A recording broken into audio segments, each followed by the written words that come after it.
রুশ ইউক্রেন যুদ্ধকে নিয়ে ভারতের তটস্থ থাকার ফর্মুলা প্রচুর হিট হয়ে গেছে। এর একটা অনেক বড় উদাহরণ ভিয়েতনামও দেখা যায়। আসলে জাপানের প্রধানমন্ত্রী ফুমিও কিশিদার সোজা ভিয়েতনাম যাত্রায় গেছিলেন, যেখানে জাপানের প্রধানমন্ত্রীরা জানার এবং বোঝার চেষ্টা করেন যে জাপান এবং ভিয়েতনাম মিলে একসাথে রাশিয়ার সৈন্য কার্যকলাপের বিরুদ্ধে কাজ করতে পারবে নাকি না।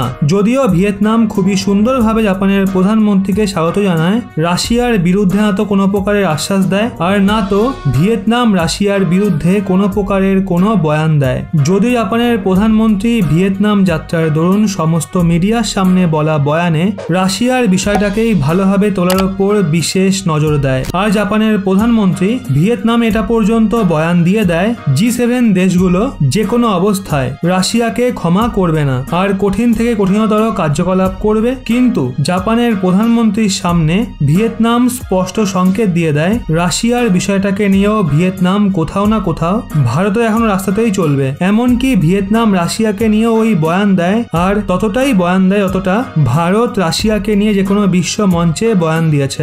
আসলে জাপানের পিএম দক্ষিণ পূর্ব এশিয়ান দেশে রাশিয়ার বিরুদ্ধে সমর্থন অর্জন করতে চায় আর আমেরিকাও এই চেষ্টাতেই লেগে রয়েছে যে কিভাবে ভিয়েতনামকে যে কোনোভাবে নিজের পক্ষে টানা যায়। কিন্তু জাপান এবং দক্ষিণ কোরিয়াকে ছেড়ে দিলে হয়তো গোটা এশিয়াতে কোনো এমন মুখ্য এবং বড় দেশ নেই যে আমেরিকা এবং পশ্চিমী দেশগুলোকে সঙ্গ দেওয়ার জন্য তৈরি আছে। মানে রাশিয়া ইউক্রেন যুদ্ধকে নিয়ে এশিয়ার অনেক দেশ এই সময় ভারতের তটস্থ থাকার রাস্তাতেই চলছে। এমনকি ইন্দোনেশিয়া ও রাশিয়াকে G20 সম্মেলনে সামিল হওয়ার আমন্ত্রণ জানিয়ে দিয়েছে। আর ভিয়েতনামও রাশিয়ার বিষয় নিয়ে কোথাও না কোথাও ভারতের দেখানো রাস্তাতেই চলার সিদ্ধান্ত নিয়েছে।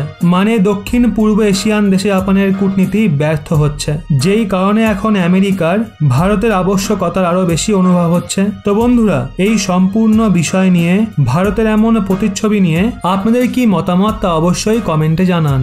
আর এরকমই লেটেস্ট এবং ইনফরমেটিভ ভিডিও পেতে অবশ্যই সাবস্ক্রাইব করুন রহস্য বাংলা, পাশের বেল আইকনটি অল করে।